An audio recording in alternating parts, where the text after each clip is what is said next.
And we are all back again with the new stream of 2025 with an old friend, Mr. Phil, the Issues Guy. Hello, Phil. It's been a minute. Hey, Carmine. Thanks for having me. Of course, of course. I don't think we've streamed together since maybe the end of Game of Thrones season 8. No, I think I Possibly? was on a couple times with House of the Dragon, but Oh, yeah, that's right. That's right. That's right. but it's been a while. It's been since towards the end of House of the Dragon season, I jumped over on one of you and Preston's streams late night. And oh man, I miss you. I actually someone asked me like who would you rather have on like all the time if Preston can't do it? It has to be you because You're sweet. you know your knowledge. If I had to pick someone that I would have like TV conversations with besides Preston, be you and Tarantino, because I feel like Tarantino just knows his stuff. Well, Tarantino can order a better lunch. You know, he's going to order a lot of extra stuff. He would never let you talk. No. That's also true. That's also true. I mean, that's the other thing Tarantino and I have in common. We both talk like way too much. No, but I mean, there's shooting a bullet and there's throwing a bullet. I mean, okay. So Preston, yeah. Unfortunately, you were correct. We did not get the Winds of Winter. It did not happen. So I need to clarify something because I didn't realize I did this. So, prepare to smirk. You Preston, prepare to smirk. So a couple of months ago, a friend of mine who works for Apple, she hits me up and she says, I actually didn't talk about this at the time, and I didn't talk about this all of 2024.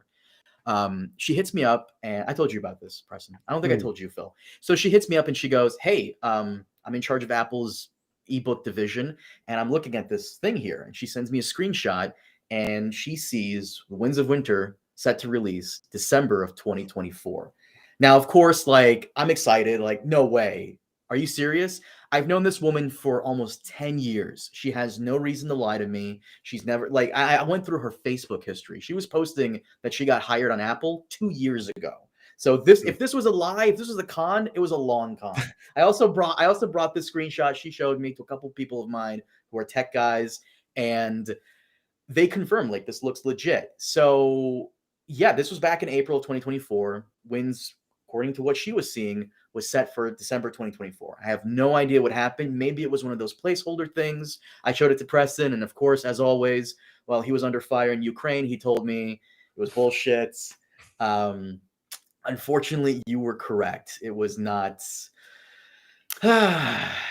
So Carmine, I have been working on a video about how dance was put together and what it means for wins. It's getting long. It's at the 20 minutes mark at this point. So like it's like taking me forever, but I am putting together a video on this that people can look forward to. But yeah, it's nowhere close to being done. Okay. Like that's just like the way Winds is nowhere close to being done. It's not coming out in 2025. Okay. It could possibly be coming out in 2025. This is the year.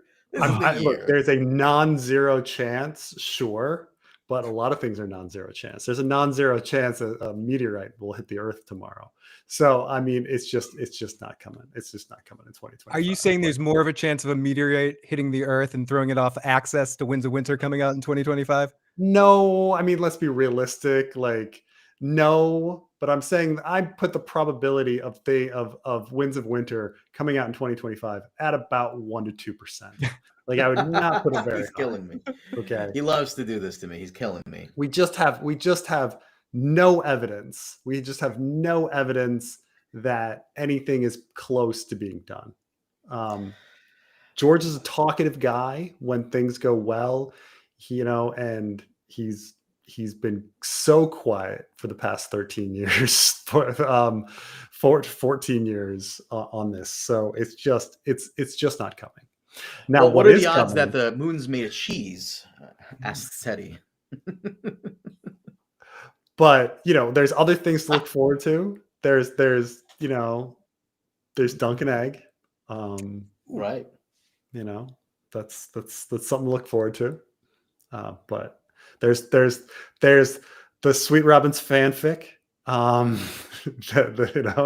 Phil, are you caught up on I Sweet gotta Rum? catch up, but I have been watching it, and I'm excited to see if you lap him into the next book too. If you're gonna continue and finish this Oh all my off. god. It's like I'm so many years away from, like, we're so many years away from finishing that it's You're just gonna beat him. You're definitely beating him. I don't know about that. Because he claims he's 3/4 done. And we are one third done. And so that's not Well, Zatriel here says 1 to 2% for wins from Preston, much higher than I thought he'd give it.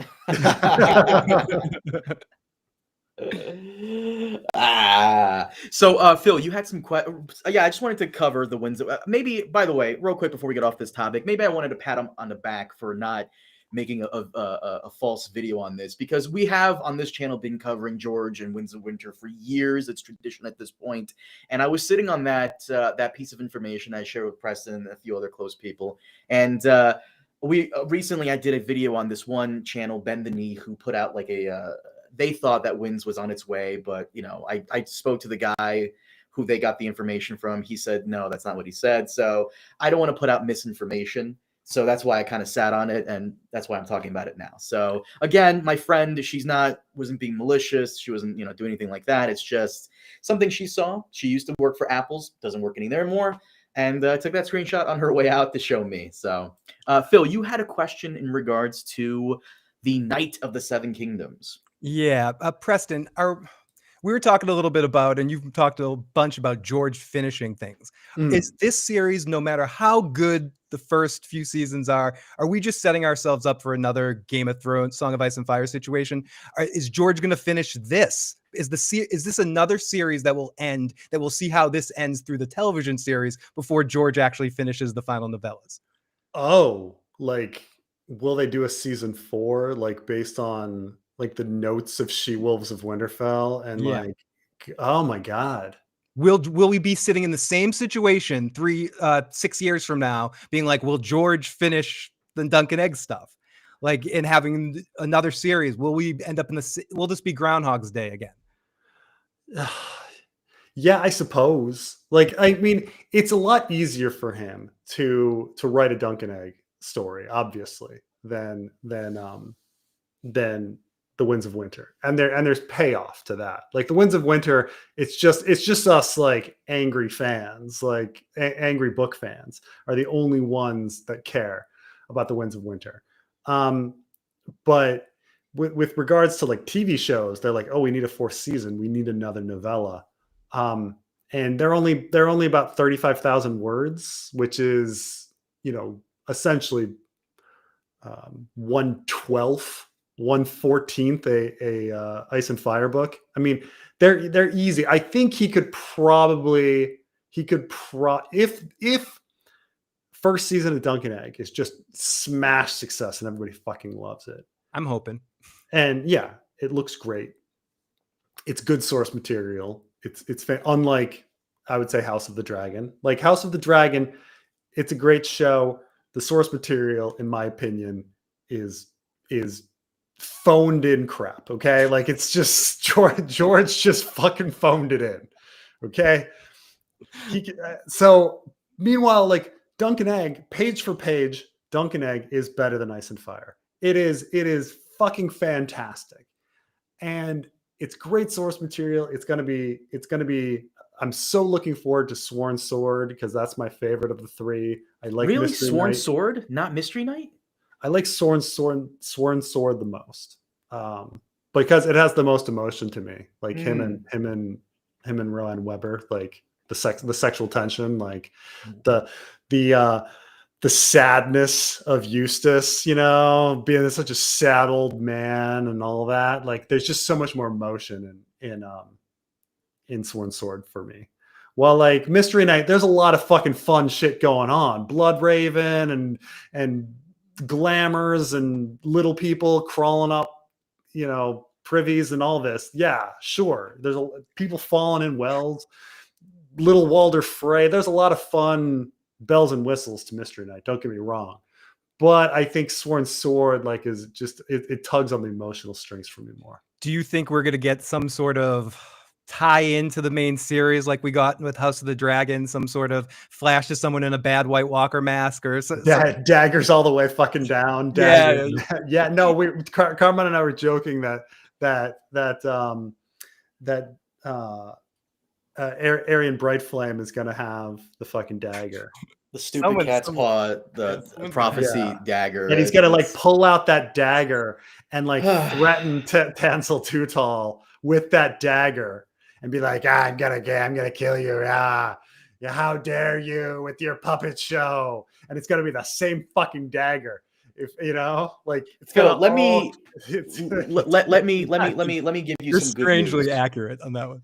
Let me give you some good news. So, are you familiar with the show Handmaid's Tale? Yes. I actually quite enjoy The Handmaid's Tale. Season 1 is based off book 1. There is no second book. So, and I love season 2. I thought season 2 was great. I didn't like season 3 that much, but after, season 4 onwards, I think it's still pretty decent. It is possible to go beyond the book material and do something very good. Yeah. So, yeah, if we go beyond for 4 seasons, 3 seasons of Knights of Seven Kingdoms and onwards, I have faith. So I mean, there's a lot of shows that have gone beyond the source material and have been pretty good. Leftovers, Handmaid's Tale. Let's pray. Let's really hope about Shogun, because Shogun is moving beyond the source material. Yep. Not everything is like what was that vampire show that you liked on True Blood? It's not everything True Blood that Carmine liked. Yeah. That's there was like 35 of those Sookie Stackhouse books. Yes, that's true. That's true. I don't know if I think eventually they were just like, we understand their source material. Let's just move on. Yeah, let's just make this bad on our own.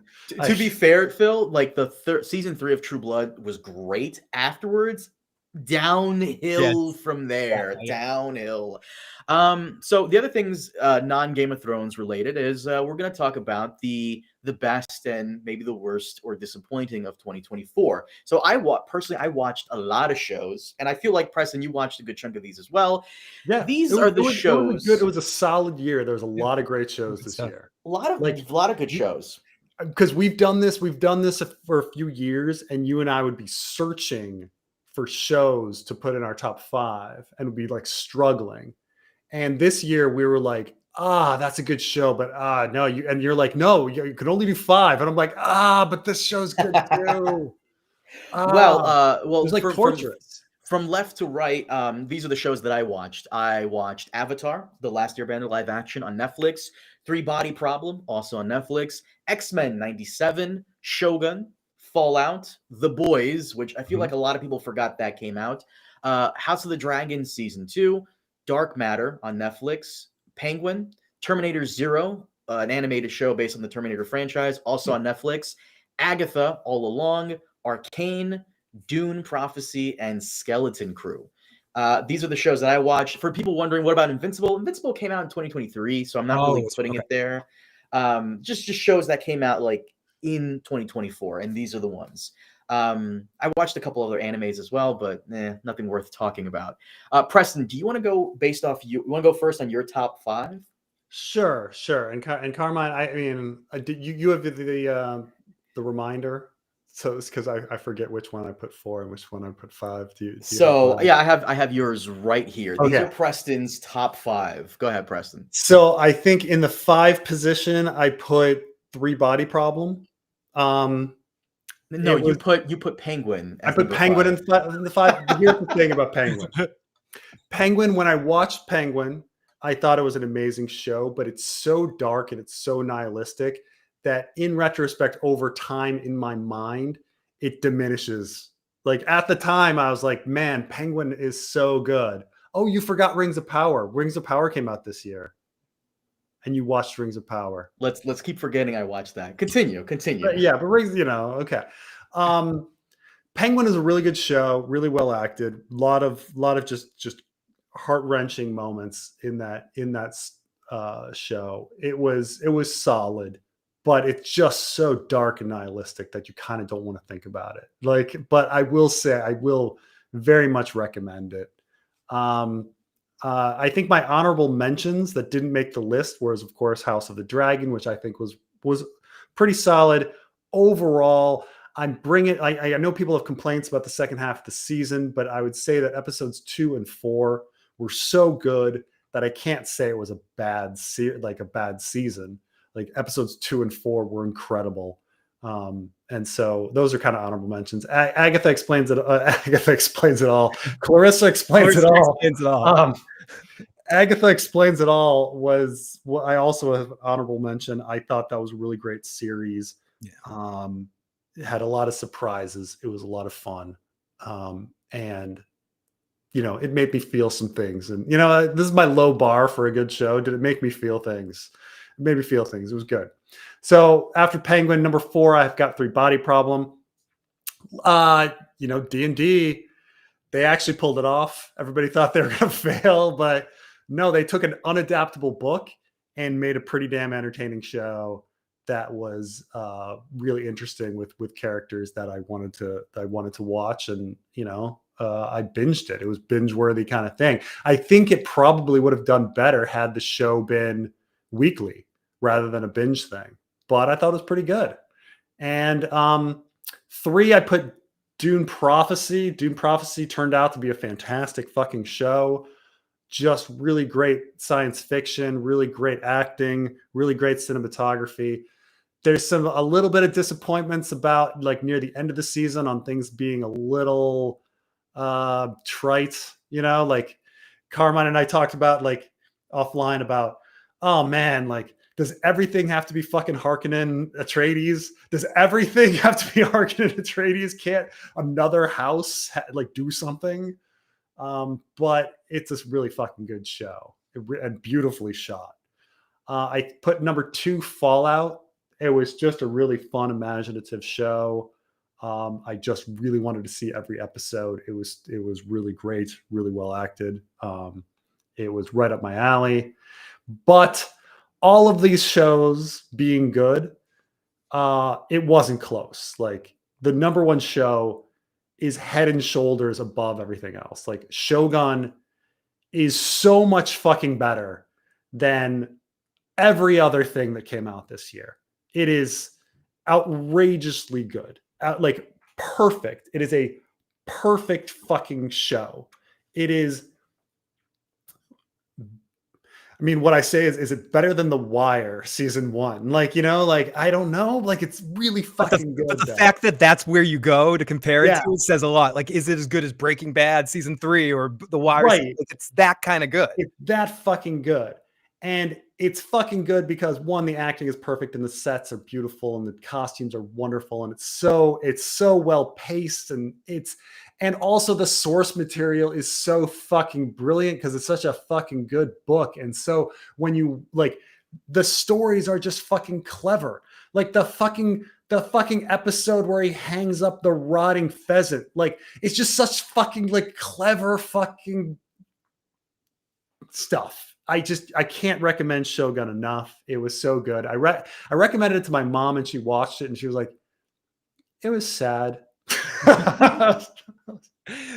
But you're right. Like every little thing, like even the whole episode with the diving and it's convincing him and you find out it's just Toranaga wanting to make him shower because he stinks, Right. It's like just even little things like that, little touches. And the fact that you get to the end, and this is the source material again, but you get to the end, you spend the whole series thinking oh my God, Toranaga he's just surrounded himself with a bunch of schemers. And then you find out, no, he's the fucking worst one. And the other guys actually weren't that bad. He was the worst of the batch. And you're like, ah. And so I don't understand this guy because I keep seeing these complaints here. Shogun cheaped out by having the battles at the end being an imagined circumstance of the future. These are the same people that also complain.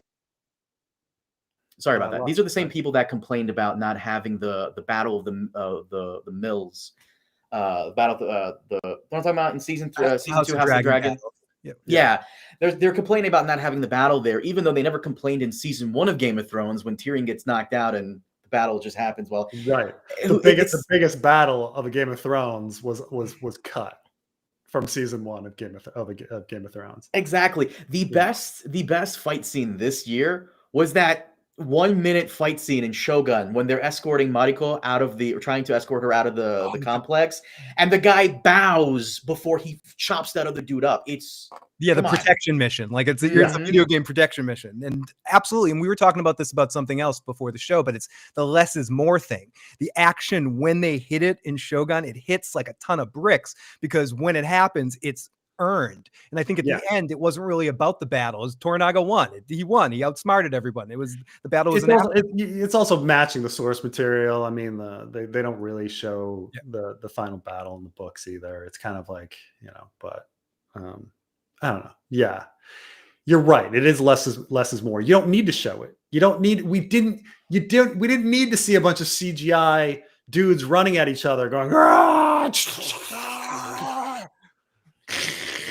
like, that's the thing, is a beautifully shot, beautifully acted, beautifully written scene beats CGI schlock and like massive battles any fucking day. Like let's take Lord of the Rings. When you think of Lord of the Rings, okay, when you think Fellowship of the Rings, which is more powerful? Those little scenes between Frodo and Gandalf, like in the village, or the opening narration where there's a bunch of CGI people running at each other in the Battle of Sauron? I would argue that those scenes in the village are much more powerful.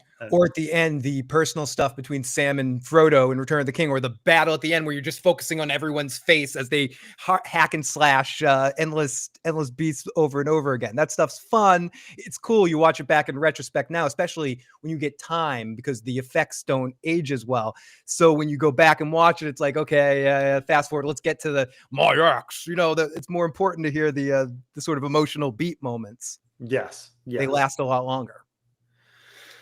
Someone here said, if Rome 2003 could do it, why couldn't Shogun? I'm assuming they're talking about the HBO show Rome. Yeah, they would cut. Rome was really interesting because they would cut all the big battles and they would cut the big famous scenes. So, for instance, in the play Julius Caesar, there is of course a scene where Mark Antony comes out and makes this great speech after somebody else makes a pretty good speech, but not as good, like somebody else. So, and then they don't have that in Rome. Like they show everybody before they go outside and then they cut it. And then everybody's like, it's afterwards, And it's interesting that they cut all the climax moments for Rome. What a great series Rome was. That was a great series. And I don't think I'm sure you would. People say these type of things all the time, but it's not necessarily true. But Rome existed so Game of Thrones HBO could welcome Game of Thrones in. Oh, absolutely. I would say what was nice about Rome is they told Rome, like the people making Rome, like, okay, you're getting canceled, speed up the timeline. Yep. And they rewrote everything and sped up the timeline, and it was still great. Yep. I appreciated the sped up timeline. It still worked. Phil, you've seen some things I haven't seen. Yes, I have. What would you put in your top 5? Well, my top 5 would be similar. It'd be Shogun number 1. My number 2 would be a show called Shrinking. It is a Apple Plus series with Harrison Ford and Jason Segel, and it's made by Bill Lawrence, the same guy who does Scrubs or Ted Lasso or Cougar Town. It's wonderful. So it balances comedy and drama better than so many other shows do. It's really awesome to see Harrison Ford in a role like this, because after so many times seeing him thrown into the Indiana Jones costume and de-aged and thrown through CG and put in these weird situations, or forced to be Han Solo again and, oh, sorry kid, I'm gonna die. You get to see him really kind of be Harrison Ford and be a curmudgeon butthead in this show, and he's one of the best parts of the show. And his dynamic with Jason Segel, it's a great show. I have really loved it. And I think it's one of Bill Lawrence's best, and 2 great actors. If you were into How I Met Your Mother and obviously into Harrison Ford, it's definitely a show to watch. Apple Plus has some good programs at the moment. Yo, what is up with Apple Plus? It's the one service you should be subscribed to, but nobody's subscribed. Have you noticed that with Apple There's just too many of them. Yeah. I think people Is watch that Apple it? Plus because they get it free with some buying of some Apple TV or something, that kind of stuff. Is that what you think it is? Amazon Prime. There's Like too many stuff? no one would get Amazon Prime if it wasn't for Whole Foods, you know. You mean for Prime delivery Or and for all Prime that? delivery. Like like as good as some of the shows on Prime are, no one would. You know. You think so? Because I only started watching the stuff on Hulu because it got bought by Disney. Like, there's just too many. You got to pick and choose. Yeah, and it's like people are going to get HBO and they're going to do Netflix.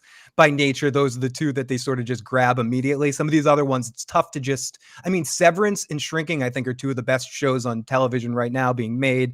Really? And both of those shows aren't selling Apple Plus subscriptions. Even people with iPhones or with Apple products are still like, I'm not buying another streaming service. You know, and Apple Plus is pretty cheap too. It's compared to the other ones, but it's tough. And I think part of it as well, Apple Plus is doing this more, but Netflix series you were talking about with this releasing all at once thing, that definitely hurts a lot of series too. And I think people automatically assume with some of the streaming series, things all come out at once and they can get it at any time and binge. This is Apple Plus shows, I believe, do come out week to week. But I don't even think the week thing works quite well. I think they need to do a combination, like a mini series thing where they take like 3 weeks and they air all the episodes, like 10 episodes over the course of 3 weeks, every other night, a couple of episodes, drop them live, and then the whole thing's up for binging. So you can create events around it as well. I think that would be maybe an answer instead of going back to week, because that seems archaic sometimes. Thank you for the super chat, Steven. Epic crossover. I love you guys. Of course. I want to have Phil on more often. It's just that Preston, I swear I'm not throwing you under the bus, but Preston is in the Dominican Republic and they do not observe daylight savings time, which means Preston is actually 2 hours ahead instead of being 1 hour ahead. So for Preston, it's what, 9 o'clock right now? For Phil, it's 8. For me, it's 7. So yeah. 9:27. We're playing the time zone game. So Phil, number 1 for you is Shogun. Number 2 is Shrinking. And what is number 3? Number 3 would probably be Penguin. I really did enjoy Penguin. Yes, it is a horrible, nihilistic, horrible feeling show. But I love it just because the mother from How I Met Your Mother, Christine Milan, I think she's an amazing talent and she's soiled by How I Met Your Mother. And this finally got that awful taste washed off of her from being attached to that horrible series finale. She was also in one of the best Black Mirror episodes with Todd from Breaking Bad, the Star Trek episode of. She has a very funny role in 30 Rock as well. Oh, is she on 30 Rock as well? And I think she's in Wolf of Wall Street, maybe. I think she plays like a bit role in that, but she's wonderfully talented. She's a great singer too. And she was amazing. I just thought Penguin. Gilly's in Penguin. She does a good job. Yeah, Gilly is in Penguin? What? Yeah. No. Gilly? Really? Gilly. Yeah, she's young. She's young Penguin's mom. Yeah, Gilly. Get the fuck out of here. I didn't know that. Really? I have to go back and no, I actually don't, because fuck Gilly. But wow, okay, cool. Fucking hate Gilly. I'm sorry. Continue. So no, I thought it was just really well done, a real well textured series. I know a lot of people compare it to The Sopranos. I don't think it's like The Sopranos. I think it's its own thing. I think it's not. The Sopranos is much funnier and much Tony Soprano would never do the evil shit that Penguin does. Like, what are you talking about? Even season 6, Tony Soprano, and I know he becomes more evil as time goes on, but no, the Penguin gets to a new level of crazy darkness. I think that's part of what is so captivating about the show is how horrible of a person he is. The next one I have to mention is X-Men 97. You had it on your list. Like, as a fan of the original X-Men series, this is how you do a reboot. This is how you, or continuation. They really honored what came before, really captured. Yeah, some of the voices might have been, not at the exact thing, or actors that have gone a little older, so their voices are different, but it really grabbed it and really understood what the original series was. Probably the best X-Men thing we've ever gotten. In all honesty, I really enjoyed X-Men 97, and I hope we get the same treatment for the Batman, the animated series someday with the same heart. But I don't believe in Bruce Timm's team as much anymore, or the Spider-Man show as well. But this was really well done. Actually, I'm glad you mentioned it. There was a new Batman show that came out on Amazon. I forgot to put it on here. I actually watched the whole thing. It was fine. It was fine. Did you is that what you're talking about? No, I was talking more about like the Harley and the Harley Quinn, Oh, which is like done by the same team. Like I want to see them bring back like Batman Beyond. Like we need to like a new Batman Beyond series would be awesome, or original Batman animated series. Get that team back together with Paul Dini and all of them to like even just some movies or some specials. I just really enjoy that stuff. But I mean, it's hard now with Kevin Conroy, rest in peace, passed away. But it's they still. I would like to see a similar love that the X-Men '97 crew got. I mean, there's a lot of great cartoons that are never coming back. Like, Nope. like I'm never gonna find out that what happens in Pirates of Dark Water. What the Preston. Thank you, the You man, know what the I'm myth, the talking aggro. about, For right? the You ever super seen chat. Pirates of Dark Water? I've never seen it. Have you seen it, Phil? I think a long time ago. Thank you, Aggro, for the $2 super chat. And so, okay, number 1 for you, Phil, is Shogun. Number 2 is Shrinking. Number 3 is Penguin. Number 4, X-Men '97. And did you say 5 was? 5 would probably be Curb Your Enthusiasm. I know it's probably not everyone's stuff because the comedy is so subjective, and it wasn't the best season of Curb Your Enthusiasm by a long shot. The last great season was probably the Seinfeld season. There was some other cool stuff. The New York season was cool too. I actually really enjoyed the way the series concluded with the courtroom scene, the dial back to the original to the Seinfeld finale, and the sort of fuck you wink and nudge by both of them to it all, and it all sort of circling back together. I love the inaneness of Larry David and how out of touch and like him in awkward situations and that damn music playing is my happy place. I really do like Curb. I thought it hit pretty well. I watched the final season. It was still very funny. I mean, it was great. And it's funny how he critiques like the end of Seinfeld, and he's like, well, you should have done it this way. And so and then all the characters are in the there's no finality to it. Like, no, it's not one of those things where people move away or anything like that. Like, they're just like, no, everything's going to continue on as it always did. Yeah, they're just arguing on an airplane and stuff like that. It's perfect. Okay, so the Futurama. Someone said the Futurama reboot was actually really good too. They actually did a good job holding on. I liked the Hulu episodes better than some of the Comedy Central movies and stuff like that. So Futurama continues to be a smart, funny show. Do we need another Futurama though? It's one of those things where let it go, let it die. People say Simpsons is better than it's been in 20 years. Oh, I can't get into it again. I can't. Like I've tried. I just can't do. But I can still watch South Park. For some reason, South Park stays sharp. Everything that they put out is, even if I don't agree with their stance on something, I still can find them fucking hilarious, and I like what they're doing with things. So somehow they keep being like on the pulse of things in a way that the Simpsons guys aren't. For me, my top 5 this year, of course, is Shogun. I feel like I do apologize to the audience for not a lot of diversity here in regards to shows that we didn't plan that. Right. I swear. We're naming the same shows. Yeah. For me, number 1 was Shogun. Number 2, X-Men '97. Preston, for the love of God, you need to watch it. There's an episode in there that's very dark. It's like the Red Wedding of comics. It's crazy. I'm not even exaggerating. It's so good. What's very funny about it is I should be watching it because I was an enormous X-Men fan, like comic book fan, when I was young. Like I have probably I don't know, 300 issues of X books, but and I did watch some of the cartoon and everything, but I haven't watched X-Men '97 yet.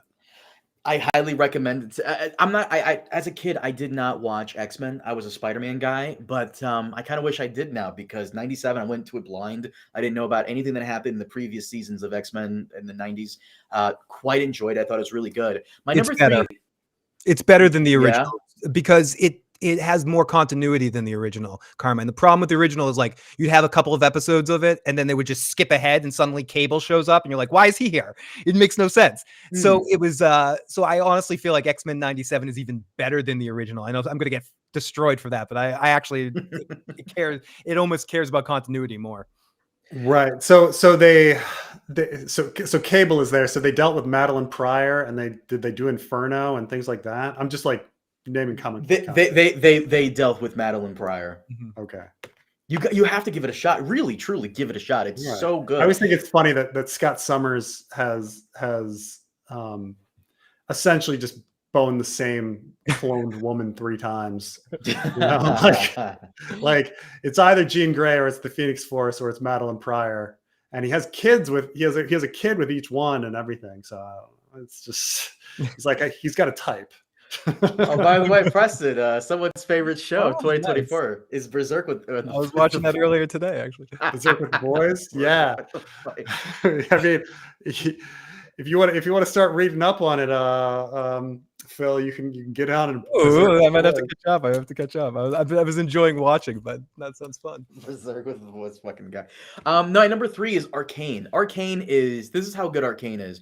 Arcane is so good. The usual suspects that bitch and complain about things being woke had to shut the fuck up with Arcane. It is so fucking good because all the main characters are they're all women. They're either lesbians or not white, and they all kick ass. All the male characters kind of suck. They're either villains or monsters or just really bad at what they do.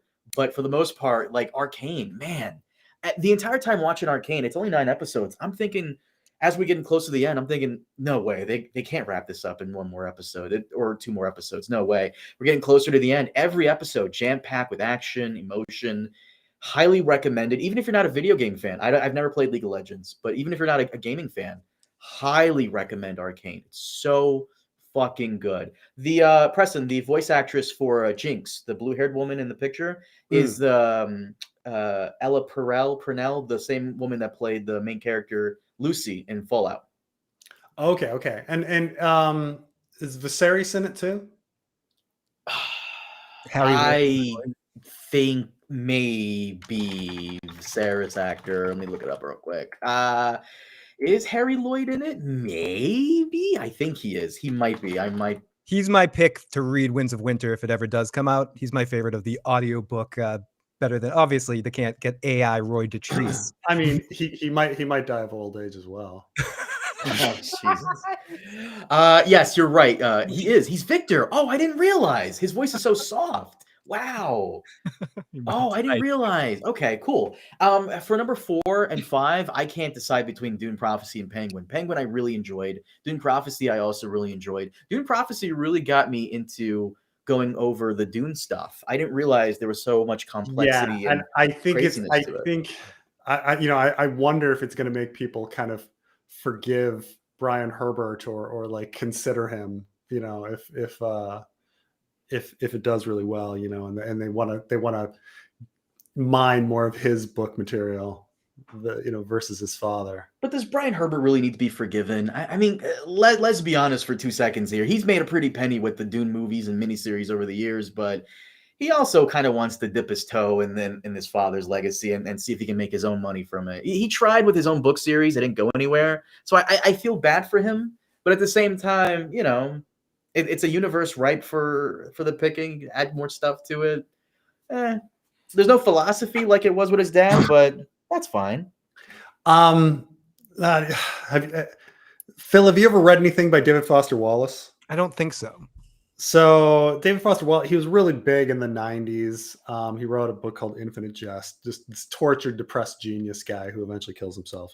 And he's in a movie where Jason Segel plays him called the last tour or something.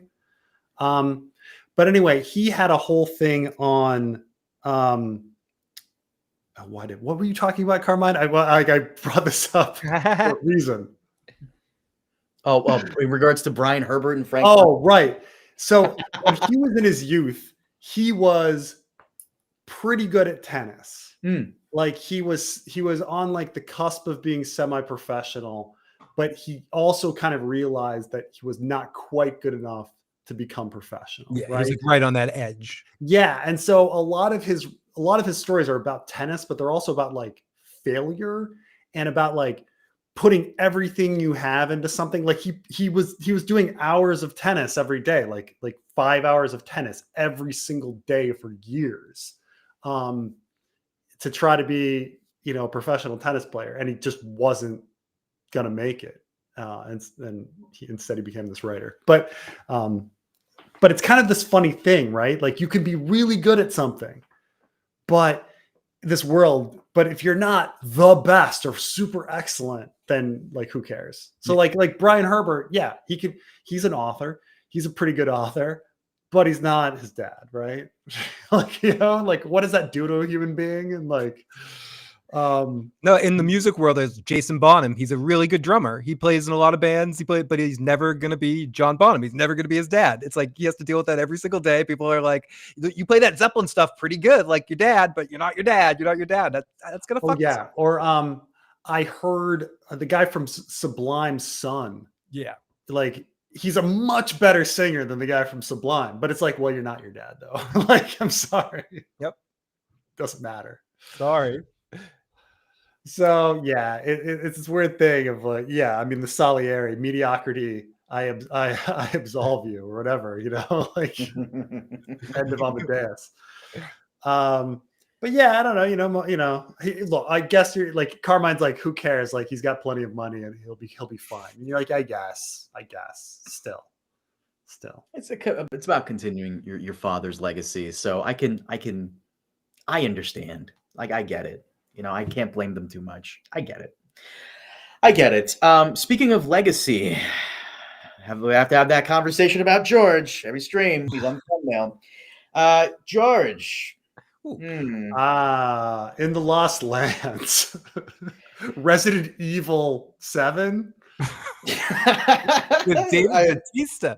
Batista's in this. Oh my Poor God. Batista. So this is so Mila Djokovic is of course married to Paul Anderson. Is this guy Paul W.S. Anderson? Paul W. Because we can't confuse because there's a lot of Andersons. Okay, So For Paul sure. W.S. Anderson. She's married to him. They met while doing the Resident Evil movies, and then he kept making the Resident Evil movies with her. So it's like they're as a couple, as a power couple, they like make money on Resident Evil movies. And this movie just looks like a fucking Resident Evil movie. Like it's just like in every respect. Like it's I would play the trailer, but I don't want you get the on my dick about that. So I watched the trailer. Someone in my server said in the Lost Lands was only 11 pages. Yeah. It's in the this short story. This looks like it has almost no similarity to the story. So I mean, really quick, the in Lost Lands is about this guy comes to Grey Alice. So like when you see an Ice and Fire, like Alice Karstark, like Alice is from In the Lost Lands. Grey Alice is the main character. This guy comes to her and is like, I want you to, I've got this like princess that I want to impress. I want you to, her mission. She wants this. She wants the skin of a werewolf so that she can transform and become a werewolf. And he's like, but really be unsuccessful because I don't want her to actually get this. And Grey Alice is like, okay, you've hired me. And so she then like goes off with probably the Batista character because he's supposed to be a hunter who knows the Lost Lands. But as it turns out, he's actually the werewolf. And so she kills him, and they have a little moment. They get connected. He offers to like go off with her and like be her lover, and then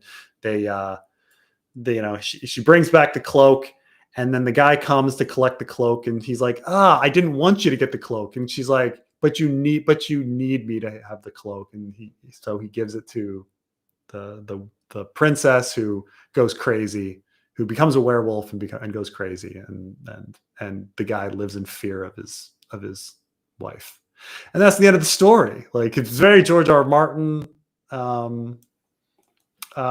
This Looks like it has no similarity to it, though. There is a scene if you pause that shows a giant like bird fighting a werewolf. She can Great Alice can transform into a giant bird. So like probably Dave Bautista can transform into werewolf, and it's probably them fighting. But spoilers, bro. It's not the same. This is what he's saying. It's not the same. You're fine. It's from 1982. So this is a part of an anthology of 1982. Yes, an anthology of stories. So it wasn't even just a full George book. So he wrote the last of the stories in a book of short stories. Okay. Yeah. Let's see. So yeah, it's one of the more forgettable George R.R. Martin short stories. It's kind of only of note because it involves werewolves and a woman named Alice, and that it's a little more, it's more fantasy than sci-fi. And George has only a handful of fantasy stories, and this is one of them. Probably the Ice Dragon in the Lost Lands. Like there's very, very few fantasy stories before he did Ice and Fire, So, but it's set in a post-apocalyptic world instead, so it's weird. Yeah. So he's getting paid. Our boy is getting paid. So whatever. Like, it's just let him get paid. I guess he needs the money. Whatever. I actually don't know how they made how it got made. There must be some rights thing because I thought HBO had exclusive rights to all of his work except for Night Flyers. Because this one actually technically isn't his book. It's an Amanda Solomson's produced book that he's just one of like the stories in it. It's like a loophole. Oh. Maybe so we could actually get there's another short story. There's a Night at the Tarn House that maybe they could adapt. I'm like thinking of like random stories that are not his, that are like thrown in other collections. Night at the Tarn House. Thank you, Wisdom Minari, super chat. Hey y'all, nothing but love. How's 2025 going? Phil, greetings. PJ can't wait on the new fanfic chapter. And Carmine, have you had any good calzones lately? Fuck off. Thank you for the super chat. Actually, yeah. Real quick, Preston, how does the new fanfic chapter? How's that coming along? I should be I'm planning on, if I have like time and quietness, I'm planning on recording the next fanfic chapter tomorrow. So it should be coming. The new fanfic chapter should be coming within a week. Like you should have it and be ready to enjoy it. Is it Davos? I'm not going to tell you who the next fanfic chapter. Okay, all right. I thought you already said it last time. I'm probably said it here and there, but it's gonna be a surprise. It's gonna be a surprise. Okay, well, it's time for me and Phil to get into an argument because now we talked about our favorite shows of 2025. It's talked about either the worst or the most disappointing. For me, the most disappointing, people are going to say Rings of Power wasn't the most disappointing. No, I'll tell you why. Because I expected that not to be that good. I know it was probably better than you expected. It was better, but still. Yeah. For me, real quick, super chat from Harris Mohammed. 50 mad, same here. Arcane is so good, you actually forget it's an online video game adaptation. I never played it once in my entire life and still objectively love it. Yeah, it's great. I recommend it to Preston. I recommend it to Phil. You've seen Arcane, right? I haven't got a chance to watch it because I just signed up for Netflix again, so I have to catch up on everything. I have the get Netflix to watch a show, and I just got it for Squid Game. So buddy, I got you. I know a website. I got you. No. We'll talk off air. But yes, I think we're at like a renaissance or they finally figured out how to make video game movies and video game properties and actually make them well. I haven't seen Fallout yet, but I've heard great things from obviously both you guys, but I've heard great things about Fallout from other people too. The Super Mario Brothers movie was good for what it was. Wreck-It Ralph, even though it wasn't a direct video game movie, good kids movie. I had fun watching both those movies with my little cousin. So like they're kind of finally getting the whole video game thing. The Last of Us was decent enough. So we'll see if they continue down that road. Preston will do anything to avoid writing an Arya chapter. Preston, is this true? I mean, we'll do an Arya chapter, but it's going to be a while because Mercy takes place relatively late in the story. Hmm. And so then, then you've got all the space between the next one. But I mean, we'll eventually get to Arya. I'm pretty excited about another Arya chapter. And I think Arya is going to stay in Bravos. I think it's probably going to have to do with like Dunsen, being there. And people have brought up some really great ideas about like different characters that might be in Bravos. Like, is Davos writes a letter like asking his wife and children to go to Bravos. Are they going to be there? Is Justin Massey gonna be there? Like, is he gonna take Jane Poole? Like, a lot of different people can show up in Bravos, and it'd be a lot of fun. So there's fun to be had. Plus, I think there's some phrase. There's some phrase in Bravos. You got to get some phrase. Phrase are everywhere. Jesus Christ. Yeah. Phrase are everywhere. But Ring the Power, I expected it not to be that great. It was better than season 1, but still not that great. One show that I'm fucking disappointed in is from season 8. The first season was... Phil, you actually recommended this to me years ago when you were on stream with me and Preston. And I actually quite liked the first season. I thought it was really good. It's an interesting premise. If to the audience, if you guys have ever played Silent Hill, it's a very Silent Hill-ish. But here's the disconnect that I finally realized on season 3. The disconnect is between the audience and the writers. The writers are kind of like they kind of have their head up their own ass in regards to the writing, because they think the most interesting thing about this show is the interpersonal relationship between the characters, the drama. For the audience, the most interesting thing is the mystery and the horror. And the horror, yes. So what the come on. I know now we have to be very open here. Phil does a live stream with Tony Teflon, friend of the channel, and they have on some guests every now and then, some actors and actresses. Yeah, but I'll still trash the show when I think it's bad. I think this season started out really well and then sort of puttered out towards the end and then hit it pretty good in the season finale. But it's tough with these mystery box shows. It's like they just shell it out to you like they're a drug dealer. You come to them, they get a little stuff. But I agree with you, Carmine, in concept. This show needs to get back to being scary, because I think what got people hooked by this show was that feeling of anyone could go at any time. The thing that got the early Walking Dead people into it too.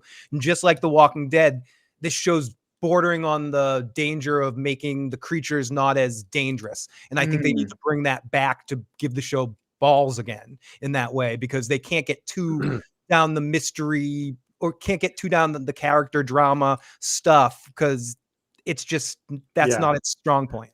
I will tell you, the last episode of Walking Dead I ever watched was one where they were like beating people to death with a bat, and they put them in a line. And of course, like the first 3 people in the line are red shirts. And then it's like people from our crew are like next. And so he's like going down the line, like killing the red shirts. And of course, like when he gets to like the main characters, Rick, he's like, oh, something happens. You're just like, this is stupid. Like, it's just dumb. Like what's the point? From Mary Gray.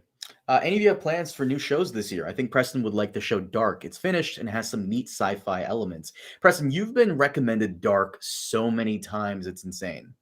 I mean, I got through the first 2 seasons of Dark. I never finished it, but yeah, no, I watched a lot. I'm very familiar with Dark. It's okay, it's you gotta be into like the slow burn German angst of it all. But yeah, no, it's a good show. Phil, did you ever watch it? Yeah, a little bit. It's a good show. It's decent. Yeah. People in the live chat talking about Interview with the Vampire season 2 wasn't as good as season 1. Season 1 was really good with Interview with the Vampire. Someone said that. And what other was a quick question? Someone asked about Squid Game season 2 and new shows this year. There's a new show coming out called, I'm going to mispronounce it. It's spelled Wycaro. It's Vince Gilligan's new show. It's going to be on Apple Plus. It stars the person who played Kim Wexler on Better Call Saul, Ray Seahorn, I believe her name is. It's going to be more of a lighthearted, optimistic sci-fi series, is how it's described, made by Vince Gilligan, the Breaking Bad, Better Call Saul guy. So that's probably my most looking forward to series, just because I feel like Vince just does good shit. So You aren't looking forward most to Severance season 2?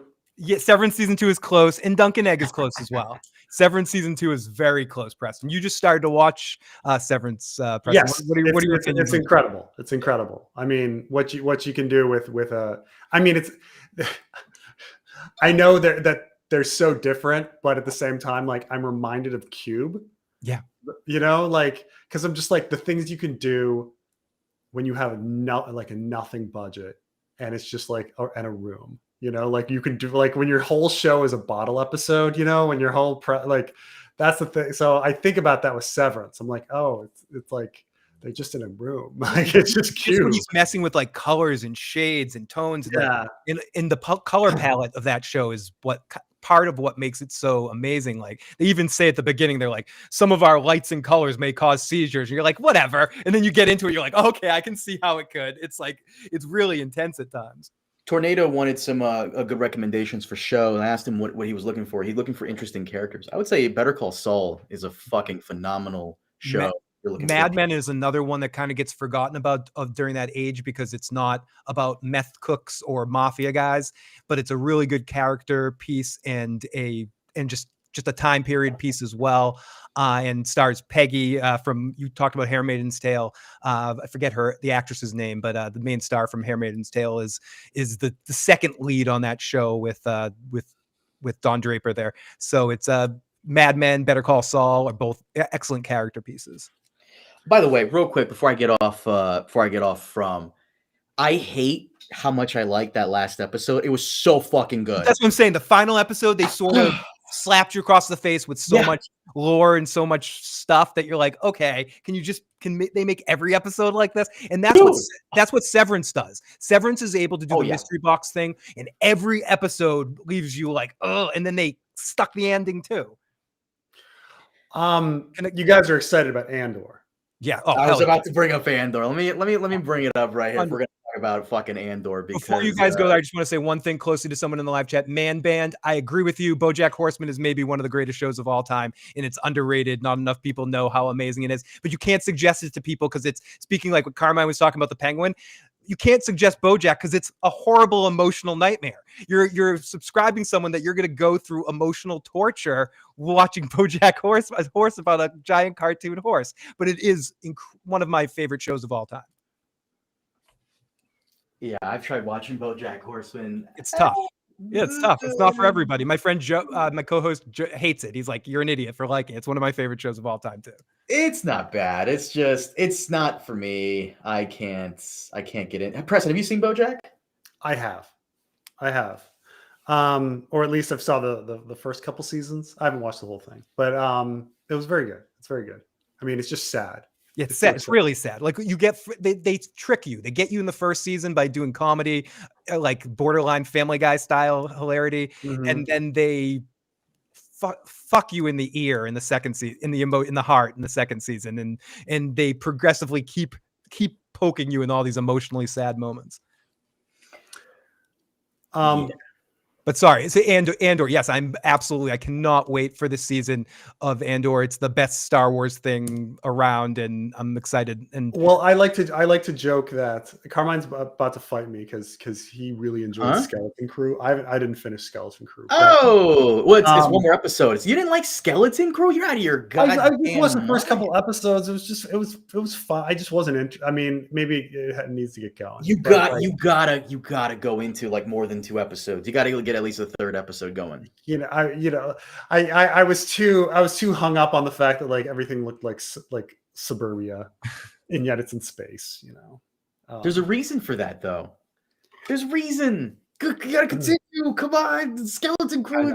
But it just it bugs me in Star Wars when stuff resembles our world, and I understand that this is like what they do, like the fucking diner, like the episode mods. 2. Like, when it's just a little too close, I'm just like, oh God, like, I want to go off to a far off alien world. I don't want like kids riding bicycles with streamers from their handlebars. But there'll be space bicycles on the wheel. The wheels will look like space bicycles. Yeah. And so it's just, I get why they do it, but whatever. Yeah, I'll tell you what. I'm also looking forward to Andor, but if Orville somehow comes out of nowhere with a season 4 this year, I don't know. Phil and I were talking about it before you came back, before we started streaming. Orville, 2022 was a banger year for shows, and Orville just edged out Andor for me. I love Andor, but Orville season 3, absolutely breathtaking. I think now like the entire Star Wars franchise is getting rested on Andor. Like now there's so much hype. Give him the keys. Everybody was blindsided. No one watched Andor at first. Everyone was blindsided by the fact that it was so fucking good. Because that year, Carmine and I both ranked Andor as the best show of the season. I think that year, Phil, you said Severance. Yes, I did say Severance that year. Yeah. And I hadn't watched Andor, and because you guys put it so high, I turned around and I'm like, oh my fuck, because Star Wars was almost dead to me at that point. Yeah. I'm like, I'm not going to watch any more Star Wars. It's dead to me. And I watched that. I'm like, holy shit, this is the lightsabers seemed a little brighter after that. Everything seemed a little okay. Well, I like to joke, because I like to joke when people are talking about anything Star Wars.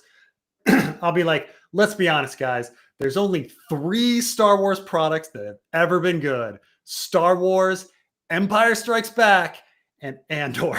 I know you hate because everybody's expecting me to say Return of the Jedi, and I'm like, and Andor. But still, it's still in a better shape, even though that's the thing, the linchpin holding Star Wars together right now from like a good standpoint, and maybe Baby Yoda too somewhere.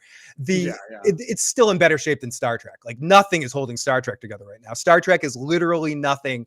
And now that Lower Decks is ending and Picard season 3 was like Picard season 3, it was like passable, right? It was like pretty good. Like it's pretty good, but compared to what we've had with all the Discovery stuff with Poochie Spock, with Michael Burnham's Poochie Spock, right.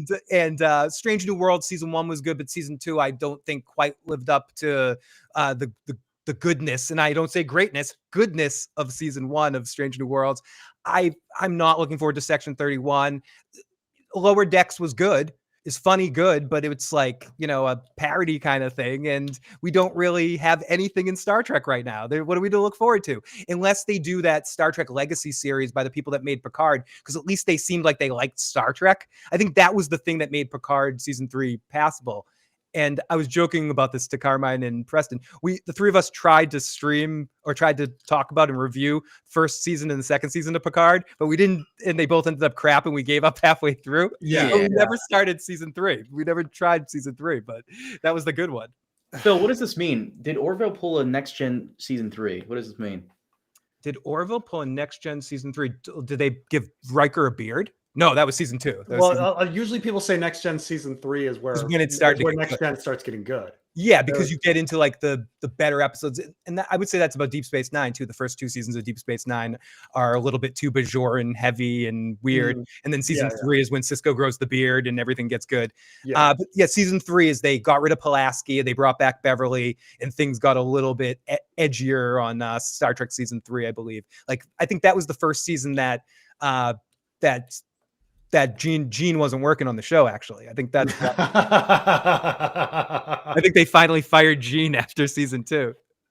Yeah, Preston. Jimmy Jam here is correct. He needs to watch Skeleton Crew with his voice. Yeah, that's true. That's how you're gonna get into it. Oh, and the Hey Gamer says, have you started Dexter? So I like New Blood because you got Buffy the Vampire Slayer on it with Christian Slater and Patrick Duffy all in it. I actually like it better than the original Dexter. I have to say, Christian Slater and Buffy, and it's great to see Sarah Michelle Gellar get some love. I heard Preston talking about Angel. I know it's not fashionable, but I also really love Josh Whedon mid-90s television. Wait a minute. So good. You always talk about Angel, and I'm like, did I ever watch that in the 90s? And then I went on YouTube and I heard the theme song. Oh my God, this show. I've seen this show multiple times before. Oh. Why didn't you tell me that was the one? I thought you were talking about another show, because there's another Angel show. You know that, right? It's with the girl. She has Dark Angel. Oh, I'm dumb. with Jessica Alba, right? Like dark. Yeah. Never mind. I thought that's what you meant. I thought you were talking about Dark Angel. But that's also, I believe that's also a Josh Whedon show, just Carmine. That's probably why you got confused. Really. I think Dark Angel's also a Whedon show. Did Josh Whedon Dark Angel and Dollhouse and There's one more. Serenity or Firefly.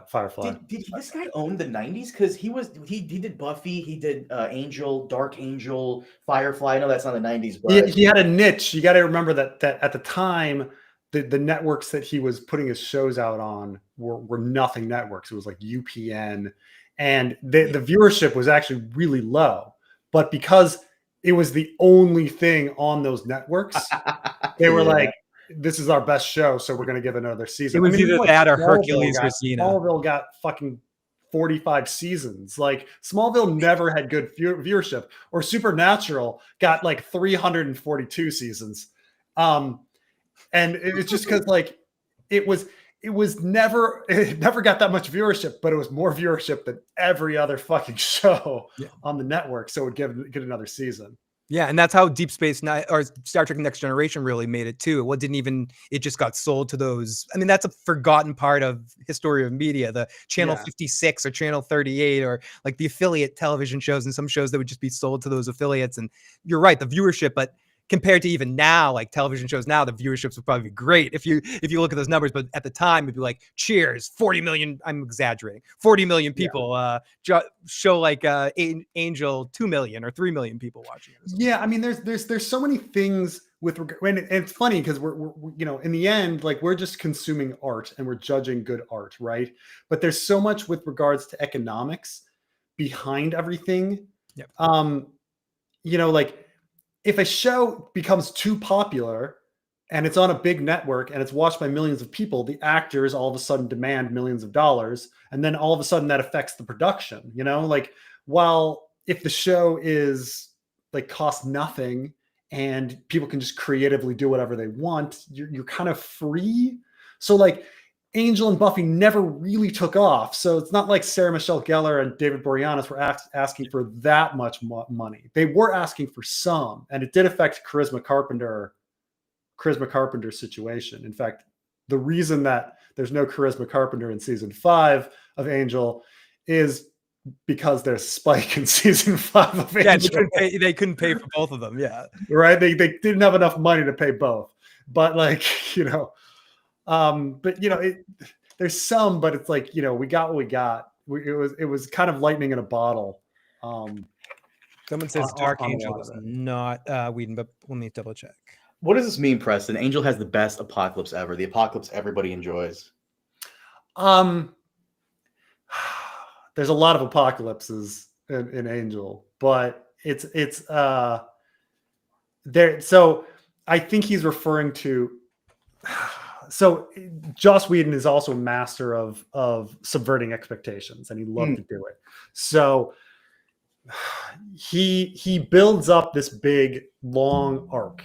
And now I'm going to get really passionate about this now that he's brought this fucking up. So sorry, everybody. I'm sorry to all of you. So the plot of Angel is that there's mysterious entities called the powers that be that give visions to people, right? And they send Angel on his missions. More or less, that's the premise. And so at some point, like, he loses touch with the powers that be, and there's an apocalypse that is coming, and you think it's going to be this most horrible thing ever. It is, and it's fucked up. It's really fucked up because like Angel's girlfriend, who is a vampire who died, comes back to life as a human, and he's just like, oh God, maybe this time I can rescue her. But then she gets turned into a vampire again, and he's like, fuck you guys. Oh my God, this is horrible. But so he goes on a killing spree, and then he feels really dark. So he goes home and he has sex with his ex-girlfriend. And even though vampires can't have babies, she gets pregnant. And so he has this baby, But then this vampire hunter that fucking hates him kidnaps his baby and goes into a hell dimension. And the baby comes back as a full-grown man who hates him, who throws him into a fucking coffin and dumps him to the bottom of the ocean. He gets out of the bottom of the ocean and he was trying to tell the woman he loves that he loved her right before he gets dumped into a coffin into the bottom of the ocean. When he comes back, like his girlfriend has ascended to a different plane of existence. And it's just fucking horrible shit after horrible shit. And the apocalypse is coming and his girlfriend comes back, but she's not that into him. And she fucks his son instead. And it's just fucked up. And he's just like, he's having the worst fucking life. Okay. Angel, like the show is just like, how much more pain can we cause Angel? Yeah. And now, and she gets pregnant and she's going to birth the fucking end of the world. And she finally has the fucking baby. And it turns out it's actually one of the powers that be who has decided to birth itself into the world to save the world. And she makes everyone on Earth happy. Yeah, well, Eric, welcome to the fucking 90s. I mean, which is of course like, and so Angel's like, fuck, like, but no one has free will, so they end up fucking killing her. And all of the evil people come out of the woodwork and they're like, Angel's awesome. He fucking killed like goodness. You're rock. Like it's, oh, what a fucking show. Like just describing it, I'm like, goodness, man, it was such a fucking good show. Dan asks, what's the next watercooler series? It sounds like this right here. Holy shit. Yeah, we got to do an Angel and Buffy rewatch. Oh my God, Angel is so fucking good. Holy shit, it sounds like this right here. God, Jesus Christ. Realistically speaking, what is the next watercooler show? I don't know. Can there be another one? Like, no, everyone's working from home now. Like, it's not possible. We didn't think Game of Thrones was possible, you know? True. I mean, but it happened. I don't know if there'll ever be another Game of Thrones where like everybody's watching the show. So if we name a handful of them, The Sopranos at one point in time, The Walking Dead at one point in time, Game of Thrones at one point in time, what are some other shows that could be defined in that way? That like the biggest show that everyone's see. I don't even think Walking Dead got to that level. I think maybe we could argue Breaking Bad or Breaking Bad didn't maybe in the final season. Yeah, it didn't even in those first. But like shows like Cheers and Seinfeld, yeah, Friends, you know, these days of the Cosby Show when everybody fucking watched the Cosby Show. Preston, can you see that? I'm uploading. Dude, yes. Whenever I watch Charisma Carpenter. Like fucking smile. Like after a while, it's creepy, so I'm gonna turn it off. But, oh my God, the biggest smile ever. I've been watching a lot of this is the whole thing about that show, man. They slow burned it. Like she's this annoying cheerleader at the beginning of the show, and slowly she would never get with Angel, and then they slowly have the characters come together and in a believable way, and then she slips, you know, away to that other plane, and then, you know, she comes back for the 100th episode and the most heartbreaking fucking episode ever. I still just fucking remember it, you know, him on the phone being like, she never woke up. And doesn't she start out with Wesley too at the beginning or something? Like even or maybe on Buffy she's dating Wesley for a second, or she hooks up with him or something. Oh, really? I mean, she hooks up with Xander, obviously, but yeah, she definitely hooked up with Xander. Oh wait, there is something in Buffy between. I think Wesley was into her. Yeah, maybe that's what it was. He shows up or something like that. But they never mention it in Angel, ever. Instead, he's into Fred. You know, people saying for skeleton troop cute for water cooler shows, Squid Game and Stranger Things. Squid Game season 1 definitely got a lot of people talking, but I wouldn't say it's crazy like the most popular thing that every single person are talking about. At the height of Game of Thrones, I'd be out at a restaurant and I'd hear like the cooking staff in the background talking about what's going to happen on this week of Game of Thrones. Same with The Sopranos. You'd hear like sports talk radio going, "Will Tony find big pussy this week?" You know, and it was just huge. It would be crossing over into sort of that mainstream people sort of situation. I don't know. Yeah, but you kind of need a weekly serial show for it, so it can't be a binge show. It'll never be as popular as Netflix shows can be, like popular as Wednesday and Bridgerton are, and they're very popular.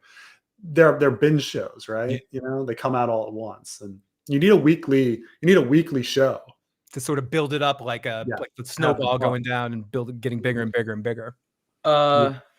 Bane's Basement, thank you for the $5 super chat. If anyone's in George R. Martin drought, I recommend reading some Joe Abercrombie or Robin Hill to fill the void. It won't fill the void, but it's something. So when I did the Phil, I don't know if you watched it. I did the video called the Sanderson question because everybody loves bringing up is it Brian Sanderson? Fuck, I just did the video. The guy who did the Wheel of Time stuff, right? Whatever. Yeah, that fucking guy. I need to be careful when I talk about this fucking guy. Mr. Sanderson. He's got a cult, apparently. I got to be careful. But in the comments section, people were like, no, if anyone should take over for George, it should be Joe Abercrombie. This guy specifically, Preston. Have you read any of his stuff? No. I get asked like every 3 streams by one of his fans. It's true. I get asked every 3 streams about Brandon Sanderson too. Well, thank you. Not Brian. Brandon Sanderson. Thank you. Sanderson, yeah, it's the one guy that always gets brought up every single time. So people are like, come on, dude, really? Who brings this? Everybody brings this up. But the second guy I've noticed is Abercrombie. And apparently he's dark like George. His style is a bit more closer to George. So could be a video in the future you could make. I mean, you know, if it makes you feel any better, Carmine, because his name's Brandon, I do think about him strangling himself like every so often. I just can't. Like, bro, people in the comments are in the fucking comments. You're gonna get me fucked up. I know. But people also ask me about. So one of the things this comes up a lot too. People ask me about like the statues in the crypts of Winterfell. And you know, and I always bring up the fact that like Brandon has a statue too. Like everybody's like Lyanna's statue. Inside the statue is going to be like a harp, and it's going to tell us like R plus L equals J and all this, you know, whatever. There's something with the statue. I'm like, okay, then what's Brandon's statue about? And crickets. Like no one has any fucking no one has a fucking single theory about Brandon's statue. But then there's always this response like, well, maybe Brandon gets a statue because he was like Lord of Winterfell for like a moment. And I'm like, no, because he dies first. Like, yeah, and then like they specifically say he dies first. But this comes up a lot. Like people bring this up a lot. Like I would say 4 or 5 times a year, I have to have this discussion about Brandon's statue and how he was never Lord of Winterfell because he strangled himself before Rickard died. But yes, the name Brandon is now burned in my head as that, like as Brandon Stark strangling himself. Do you know this? What this person is talking about? Shira C. Is this like a theory? Poxy Jane Poole equals Shira Sea Star. I guess the idea would be that Jane Poole would get the pox from Ramsay. I think they're talking about Poxy Jane Poor was the leader of the Poor Fellows. They were the 5th militant uprising. Magor, the other one. Yeah. Okay. Yeah, I don't know. Is this like a theory? I don't know. You're my theory guys. Like Fire and Blood stuff, but like the first half of Fire and Blood, which is like second half of Fire and Blood, like anything from, you know, Jaehaerys on, I know really well, but I admit I'm a little weak on stuff that happened under Maegor the Cruel in the first part of Fire and Blood. And thank you, Bittersteel, for the super chat. And Bane again. What if said Patrick Rafa? He's only present match. They should finish, but he's got the same. Yeah. That's the guy that did Georgie Boy. Fuck, it's not King Killer. Thank you. I was gonna say Magician's Apprentice, but that's Narnia book. Yeah. No, he's look. You know, Patrick Rothfuss is. I'm pronouncing it right. Patrick Rothfuss. I've read King's Killer. It's beautiful writing. He's great. It's very similar to George's writing. You're right. It is. The question is, will George doesn't have any family, right? For the most part, will he write in his will or be like, if when I die, the story died? Like, will he want somebody to actually finish his work, or will, as much as some great names can be picked, he has a lot of author friends that could kind of put together his notes and make it I can answer this for you. Will he want that, Carmine? I can answer this for you. So I need to quit being a lazy asshole and actually make this video. So Elio Garcia did an interview a couple months back. I'm very late on this. He did a couple months back, and he said it'll come out one way or another. However, if George had a diagnosis come down, like Robert Jordan from Wheel of Time, he would actually pick somebody. But until then, he's not going to. That's what Elio said, and Elio also said that it's going to come out one way or another. So as of right now, it's either George or bust. Unless George gets a diagnosis that's very terminal, he's not going to pick somebody else. George did once talk about the Shrouded Lord chapter years and years ago. He got angry because somebody posted back when his Not a Blog had comments that you could post comments. Somebody posted like that they were feeling really sad that he wasn't motivated to finish wins and all of this kind of stuff, and he got really salt. Or no, this was actually during. I'm sorry, this was when he was writing Dance, and somebody was posting that they were feeling really sad that he wasn't motivated to write Dance and that it was taking so long. And George got really salty, and he's like, because he was talking about Tyrion chapters and the Shrouded Lord, and he said like, look, maybe one day when I die, like my heirs will like take all of my writing and all of my fragments and like publish it, but that's not going to happen anytime soon, not while I'm alive. Yeah. And the Shrouded Lord chapter is not going to be in A Dance with Dragons, so you'll have to wait. It's like the Klingon thing. Today is a good day to die, but not today, but not today. Not today. I will one day rule the empire. Maybe, but not today. Hey, I love how you bugged your eyes out like Cal around there, like, not today. Can you find that for me, by the way? I kind of want to see that, if you don't mind.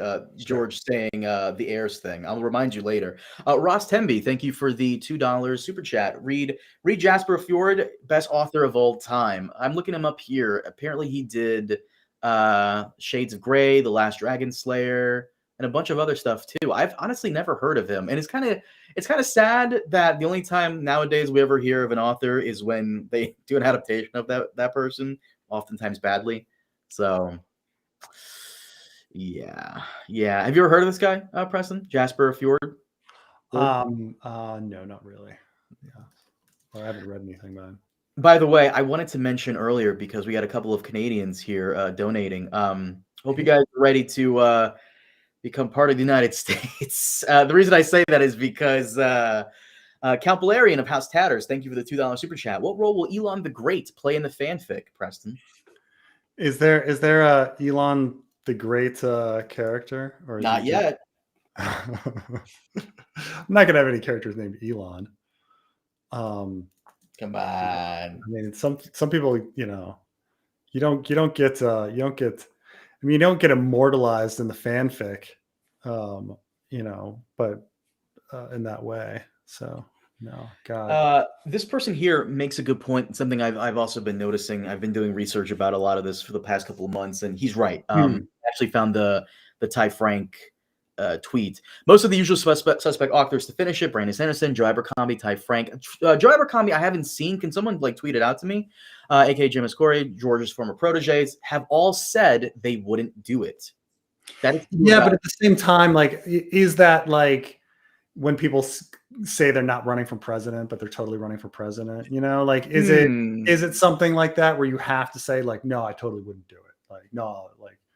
I'm going to honor this person. Yeah, like Carmine, if you died, I totally wouldn't take over for you on this podcast. I totally wouldn't. I'd never do that. I never do that. I never do it, Carmine. Never. Preston, we'll talk. Yeah. I'm not actually going to say it in the moment to you when you're alive, when you're sitting there, but when you're dead, Preston and I will be talking at the funeral. We'll be like, maybe we'll do a video once a month in Carmine's honor, I'm just saying. It's possible.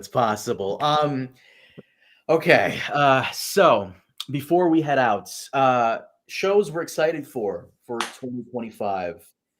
Oh, As by the way, Hmm. before we get into that, I did see a comment that said, "I bet George on his deathbed will release everything he's written for his last 2 books."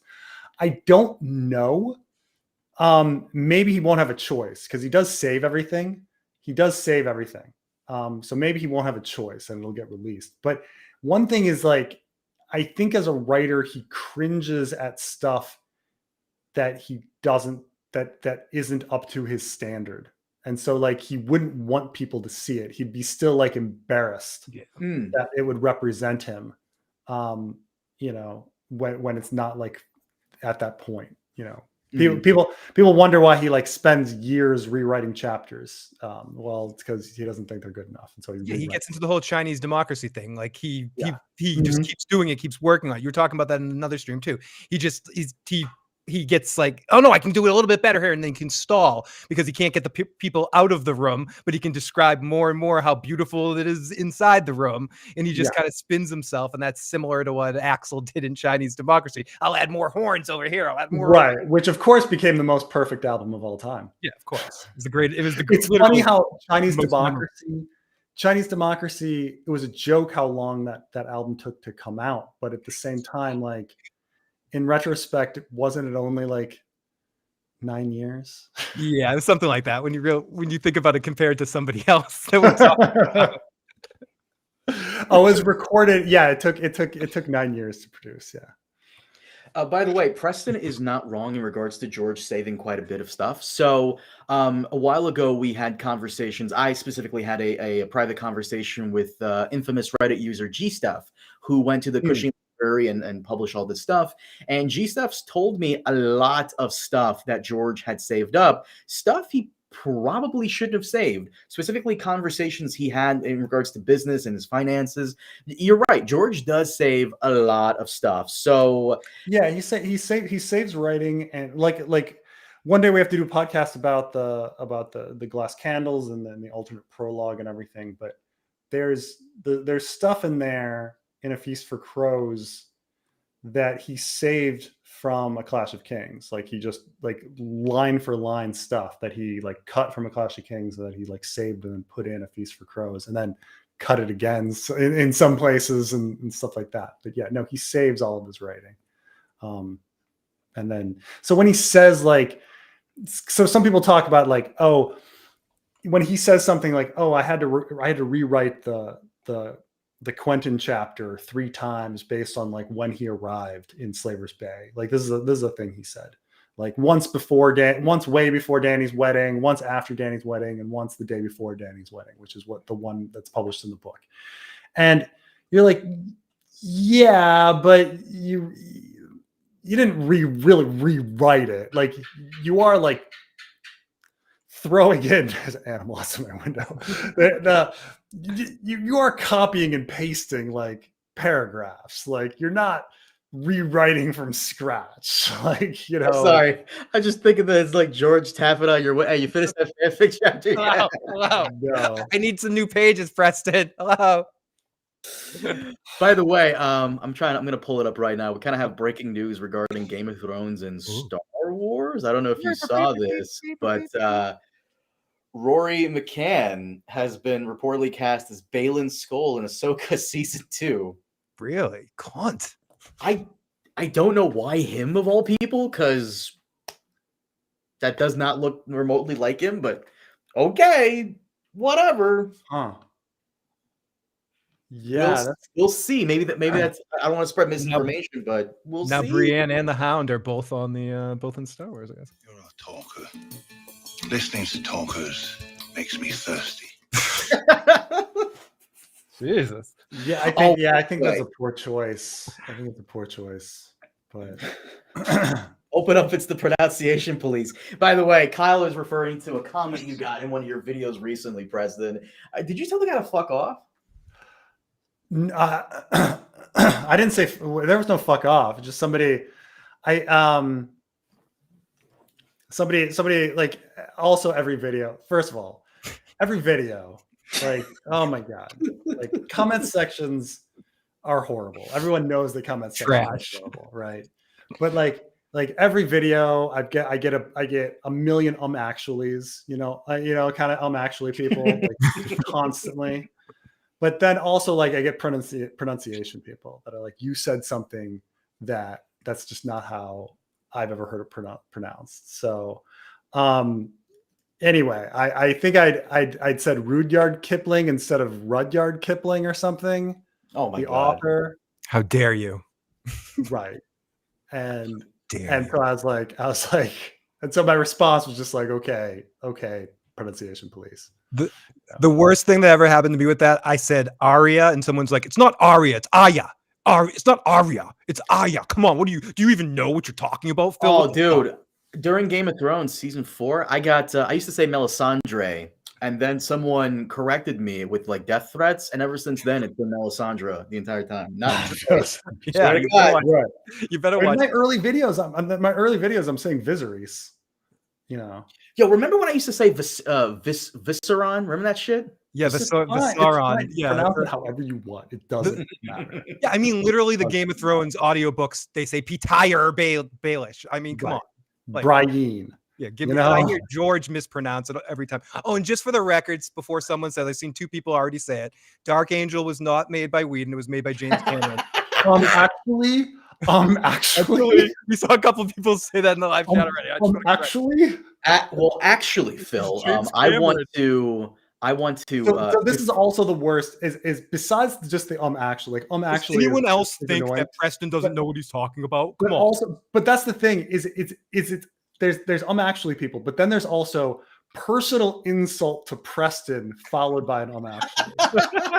Like I love Preston, but sometimes he's just an absolute fucking idiot. Like. Like you are absolutely the nicest person ever, and I am not. Actually, no, you are, because like you're not a crazy person. Like every now and then, I will do this. Like every now and then, like people will talk shit to me, and I will go and I will find them on social media, and I'll be like, "You sure your wife is okay? You sure your wife can?" You'll find every piece of social media that they have, Carmine. Dude, like you're Sherlock Holmes with that shit. You'll be like, you'll find their birth certificate, their social security number. Actually, you should highlight Marbrand 20's comment. Preston, remember how you used to pronounce Jon Snow? I decided that I was going to pronounce him Jon Snow from then on. Wait, where's this guy? Who? Oh, I see. Man Band. It's your boy Nick. Jon Snow. Like we should all pronounce him Jon Snow. Jon Snow? Jon Snow? No way. I can't wait for the Snow series. You guys are crazy. By the way, Phil, so a couple of years ago, I finally finished Sopranos. Yes. This past year, I finally finished another show that's going to piss Preston off when I mention it because I absolutely loved it so much. Battlestar Galactica.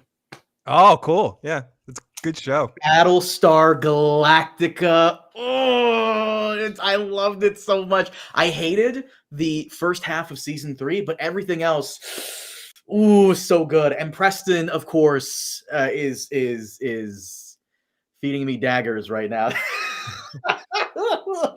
Preston, explain to Phil what you like. What's going on? Why? It's so funny because I mentioned the series to Carmine, saying that like it's a series that's going to piss you off because it's horrible in the end. The ending ruins the whole thing. Yeah. Everybody hates it. It's trauma that we've all kind of suppressed, and no one talks about Battlestar anymore.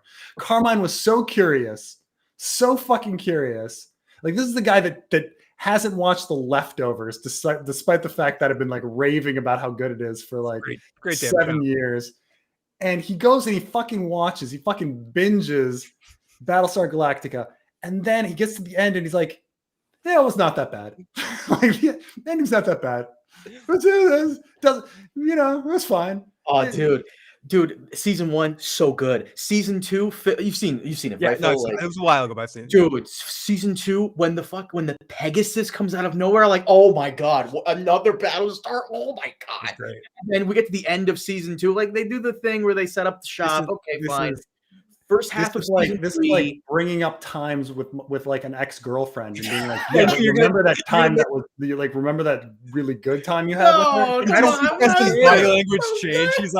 He got real tense. He's like, don't remind me of that crap. Dude, the first half of season 3 so bad. Like the Cylons would have their meetings at their spaceship, which looked like a bowling alley. I asked my roommate, like, "What does this room look like to you?" It looks like a bowling alley. Yeah, it looks like a fucking bowling. It was so And bad. this is the show you fucking love.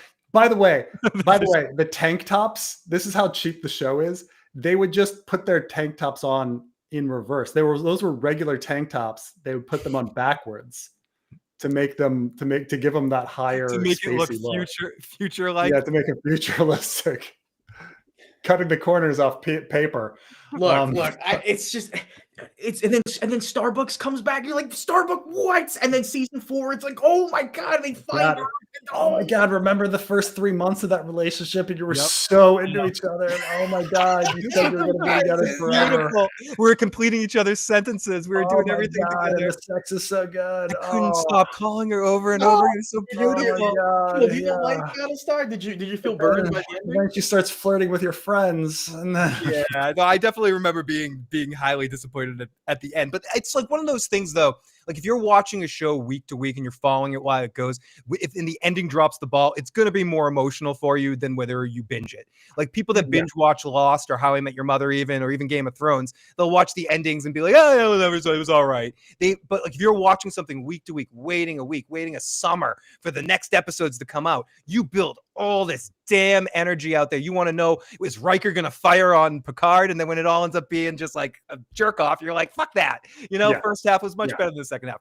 Like it's hard. We were watching this show for years, week to week, anticipating the episodes, like going through like months where you're just like, who are the fucking final 5? Oh my God. Like it was an event.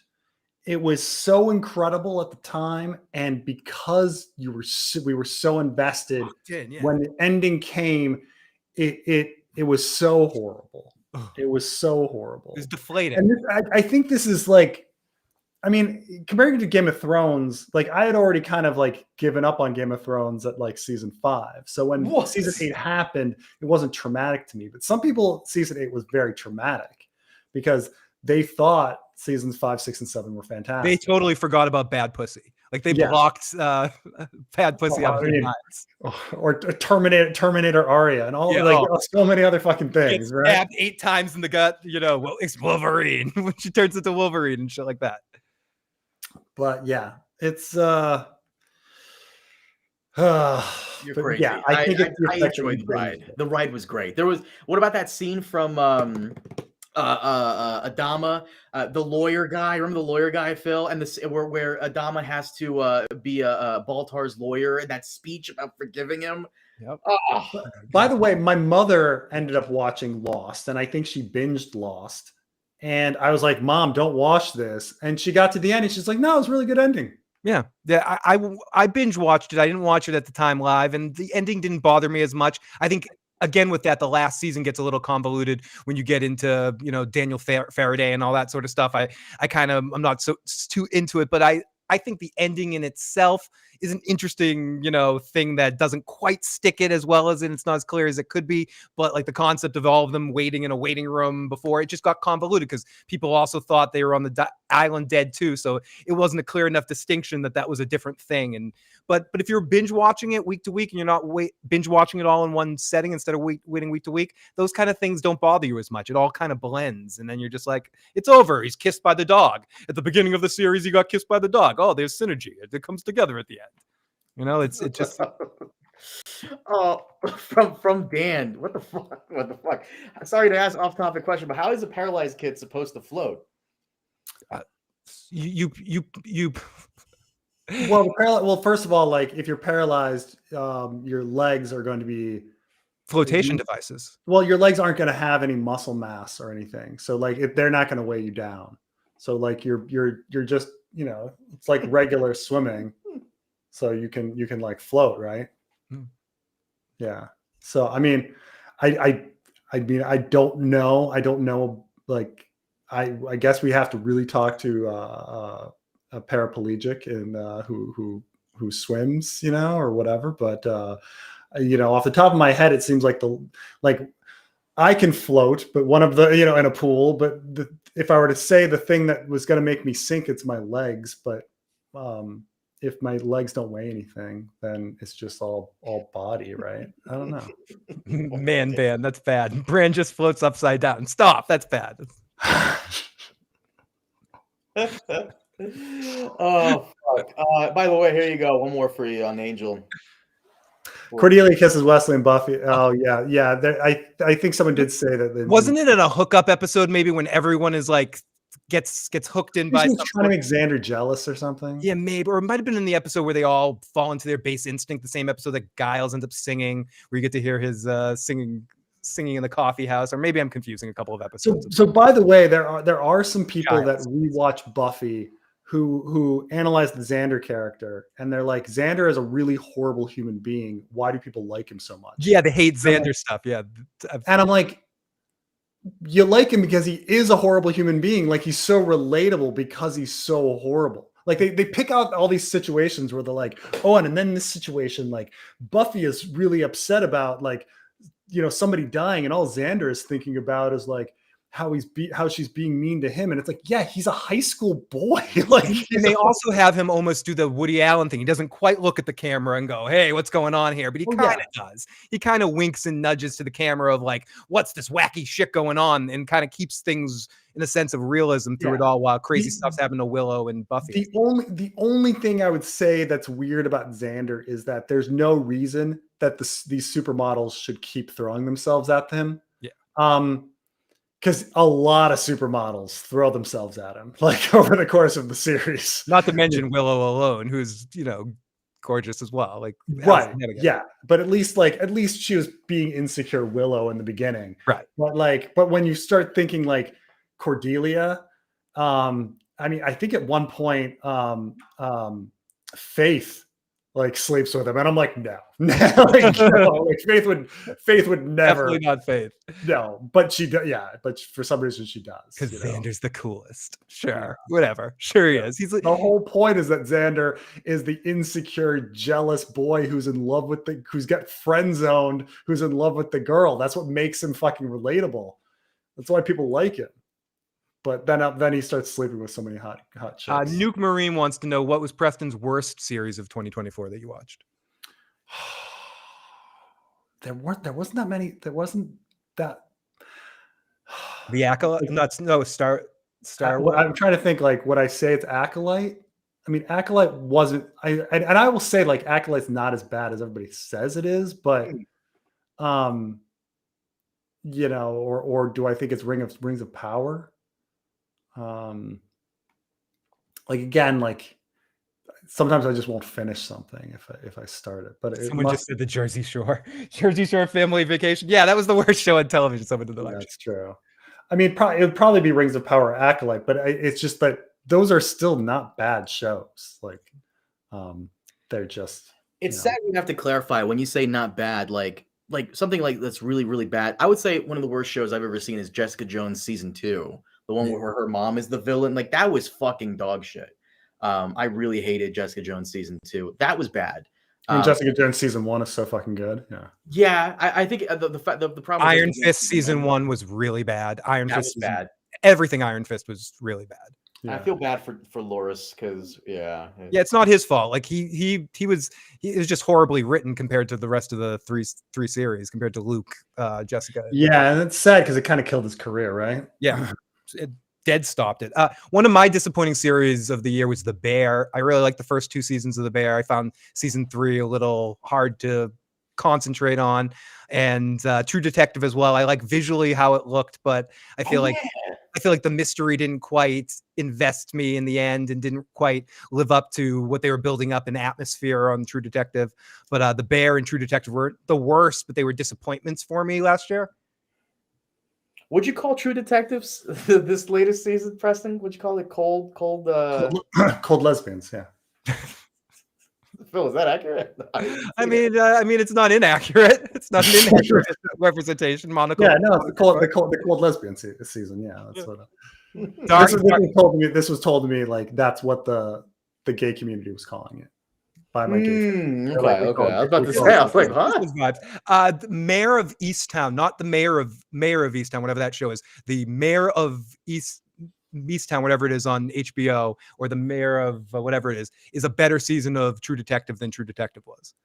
Oh, And it's with Kate Winslet. It's a 1-season thing. It's like Orville being better Star Trek, being better Star Trek. Dude, that is the best Star Trek in since the last episode of Voyager. Probably it's the best Star Trek. It was better than Enterprise, I think. I don't know. Maybe there's a few Enterprise episodes that are better than the Orville. But not much. I mean, Enterprise, like nothing on Enterprise was horrible, but nothing on Enterprise was great. No, not really. I wanted to like Enterprise because I was such a Quantum Leap fan, so I was so excited to see Bakula again and something. But it was just not right. I uploaded in my Discord server a picture of some of the shows that are upcoming this year. Let me post it here real quick because these are kind of interesting. So this is IMDb's 2025 most anticipated. Daredevil, Born Again. Yes. Can't wait for that one. I'm scared, but yes, I'm excited. Really? You know. I liked all 3 seasons of Daredevil. The second one was probably the least favorite. I hope it has the same edge and the same creative energy as the original series because I just don't want to be too She-Hulked. I don't want that Daredevil. I want the real Daredevil. Do you remember how excited we were when when Daredevil, like the original Daredevil series came out and there was that fucking hallway fight? Oh, dude. And Vincent D'Onofrio in general as that character. It was really intense. Yeah. Like it was so refreshing and like new and like, oh my God. Like, well, it's first off, the fact that Andor is not on here, it's crazy. Daredevil for me, and I'll put Andor number 1. Daredevil, Alien Earth, maybe riding high off the Alien Romulus craze. This is such a weird fucking list, man. I was thinking the same thing, dude. Like, who is anticipating Ironheart? Like, nobody.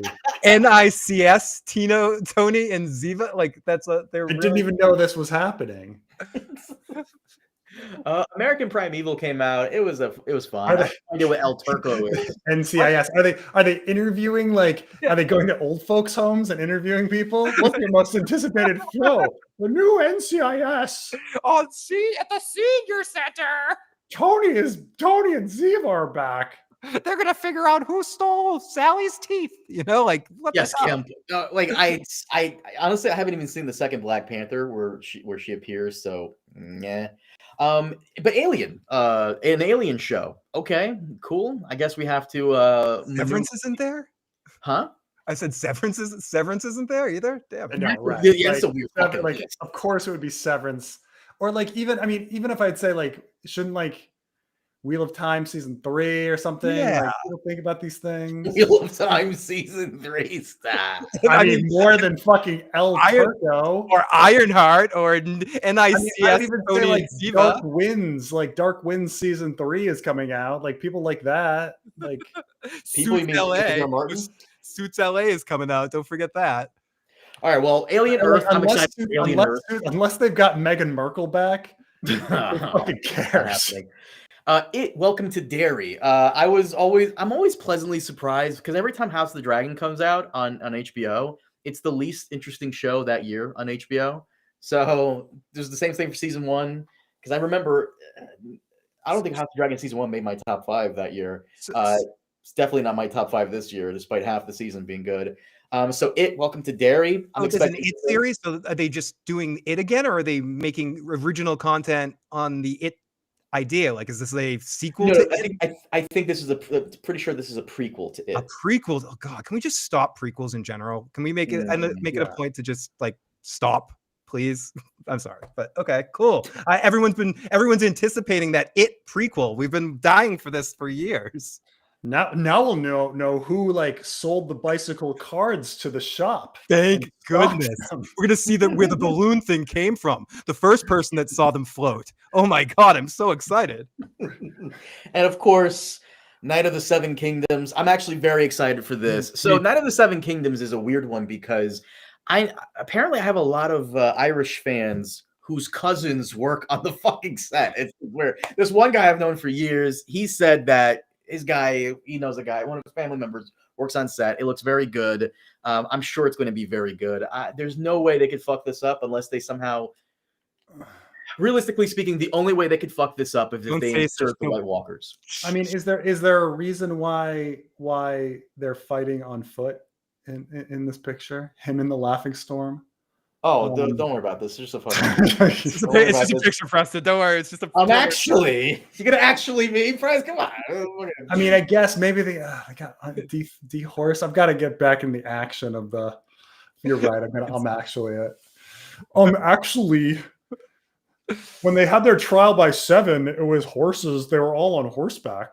Well, I'm excited for this. I'm excited for Alien Earth, Andor. It's gonna be an interesting year for TV this year. More interesting than this year was, kind of. By the way, Phil, I agree with this 110%. Thank you, Dan, for the $5 super chat. Phil, you're the best. Is the poster AI? That was me. I'm actually Daniel doing the putting that super chat, making sure I. You're the Rams fan. Yeah, I'm the Rams fan. I'm Daniel the Rams. And yes, Preston, I think that could be an AI picture. That theoretically. This picture right here that we're looking at. That's what someone in the live chat just said. No, it is not. It's in the fucking World Book. Okay, Kyle, it's in the World Book. What the fuck, Kyle? I'm gonna say it's AI, but I think this series is, and I don't want to say the same thing you just did, Carmine, because I don't want to jinx it. But I think this is almost made for television. Like the way this is structured, the way each one will be a kind of season. I just hope we don't get too much padding out of it. Like they don't add more stuff just to fill the time, and we get like stuff that does extra like three-eyed Raven just so we can get him in there more, or some sort of connection to the White Walkers, as we're all been joking all night. Like I just don't want more. Just stick to the damn page. Don't bring someone in that says I've never read Game of Thrones and I don't care. I don't care about this. Like just produce the novellas, and I think they'll do an amazing job here. This person is correct. We did forget about Last of Us season 2. I did see the trailer. It did look good. Yeah. They didn't make Phil. Have you played the video game Last of Us? I mean, I know what happens. I by the way, that video game was so fucking good. People are gonna hate the story because but I won't spoil it. But man, that game was so it was emotionally exhausting in a good way. And what they really hated about the new character Abby is that she's big, buff, and has small breasts. And yeah, so of course, but I guess they made Abby in this one more feminine, so no one was complaining that much. Whatever, it's dumb reason. Any shows you guys are anticipating, Preston, Bill? I think we've covered them all that I can think of. I guess Invincible season 3, and even though it's been played out, I'm at least curious to see how they end Cobra Kai, because I've been following it in this cheesy nonsense. Well, they're not really ending it, right? Yeah, they're going to do a Miyagi prequel series and stuff like that. No, I think they're doing like, you're right. Something Legends. Yeah, like, spoiler alert, there's Legends. a Miyagi flashback in the final episode of the most recent season, where they actually bring AI Mr. Miyagi in, and then they have him de-age in front of you. And I think they're going to do a series with the guy they were having play young Miyagi, is what I've heard. But they still haven't gotten Hilary Swank. No, but there's rumors she might come back for this final stretch. She's the one person. They brought back Bad Boy again. Mike Barnes showed up again. It's gone to full cheese, but I still am curious how they wrap this crap up. But they're also randomly doing a Karate Kid movie with Ralph Macchio and Jackie Chan. And I guess this past year, I do want to say another thing that lived up to the hype, and maybe I could be getting a bunch of people annoyed with me right now, but Wicked was a really good thing. We were talking earlier about stuff that just has an inherent sort of thing that people can't deny in it, like in the structure of the script, and just it's part of it, this thing where people are like, oh, it's too this, it's too that, there's a girl in the world. It's just part of it. And it actually managed to be really great and be the best representation of a musical from stage to screen, even if it's not your thing. For a movie in 2024, I recommend going out to watch it if you're at all even warm to musicals. It's a good musical. Yeah. Preston, we keep getting recommended to watch Wicked like every week. It's a fun. I mean, you may want to wait till the second one comes out, so you don't have to wait. But it's patient zero for those Disney movies like Corella or something, where it's. I'm pretty interested in it. Actually, I mean, the thing is, I really like musicals. So yeah. Then I think I shouldn't say it like that. Then I think you're going to enjoy it. It's done well. It's a good movie to musical thing. They don't do a lot of CG. It's a lot of actual dancers piled in there, and they mix the CG stuff in there very slightly, and 2 excellent singers. I didn't even know anything about Ariana Grande. I know she's a pop singer. I'd never heard any of her stuff. This was my first experience on her, and I'm like, wow, she's a good comedy actress. Same here, actually. I mean, it's I can pirate it anytime, so I might give it a shot. If you're giving it a glowing review, I might actually give it a shot. It is. I mean, I don't. You're gonna turn back, but this is a cheesy musical while you're watching it. But it's a good watch. Know what you're getting yourself in for, Carmine. It's a musical in every way, shape, or form. But I like musicals. I like the producers. Sweeney Todd was cool. Oh, cool. Either you guys see Book of Mormon? It's really Yeah, I've seen Book of Mormon. You've seen Book of Mormon live? I have, yeah. Yeah, when? What was really this? Great musical. Well, I mean, it was at the Kennedy Center. I went to see it. Oh, bro, you didn't take me? What the fuck? He walks around with a little haunter balloon everywhere. Boys, before we wrap it up, is there anything else we want to get out there? So, because damn, I'm actually kind of fucking pissed off at this list because there's no Severance, there's no Last of Us, there's no like. Yeah, because exactly. This should be Daredevil, Last of Us Season 2, Andor, Severance, Night of the Seven Kingdoms, and then NCIS. I mean, come on, we gotta put NCIS, Tony and Ziva, because that's most exciting. Here is that thing that Preston. Do you remember a couple years ago when you told me when we were looking up like the most watched shows on HBO, it was always Friends every fucking time. Friends, reruns of Friends, and General Hospital or something like that, or Sacred something, whatever. Phil, this is photos from season 4 of House of the Dragon right there with season David 4 already. Yeah, David Targaryen in Harrenhal now still. I'm sorry. Well, no, they're doing Suits because apparently the reruns are doing phenomenal. So fuck it, do another Suits. Yeah, my friend Nick is trying to get me to watch Suits. He keeps trying to sell me on that show. I haven't checked it out yet. He's like, "Oh, you like Mad Men? You like Suits?" I'm like, "Oh." Annie Blackwood. Everett and Andor are the 2 best shows I've seen. Can't believe they're left out. Yeah, it's IMDb. Like, what are you gonna fucking do? Wait, look, I mean, obviously, I think because of our channels, our most anticipated show has to be Dunk and Egg. But like, yeah, I mean, if it weren't for the channels, like probably Andor would be the most anticipated show. Because Andor season 1 is so fucking good. Yeah, I am inclined to agree with that. Guys, we've gone on for 2 hours. I want to thank the audience for joining. I also want to thank Phil and Preston for joining me. Phil, would you be down to come back? I know Tony has kind of stolen you from me a little bit. Oh no. I'm absolutely, anytime you guys want me, just let me know, and I'm happy to jump on. Of course. And by the way, before I forget, congratulations to Tony Teflon. He finally hit 100,000 subscribers. It's been a long time coming. I hope he gets that plaque that everybody has. Yeah. I think he said it should be here. I think he got the report that it was shipped, so it's on route. I hope to God that he didn't misspell anything, because if he did, he's actually shit out of luck. A buddy of mine, on purpose, my buddy Vex, may you rest in peace. He put the wrong name on it to see like if they would just to do a video on it, and he doesn't have his plaque. He will never have his plaque. They will not fix it. So shit out of luck. But yeah, no, thank you, Phil. Thank you, Preston. And thank you to the audience for joining us. Thank you so much for all the super chats.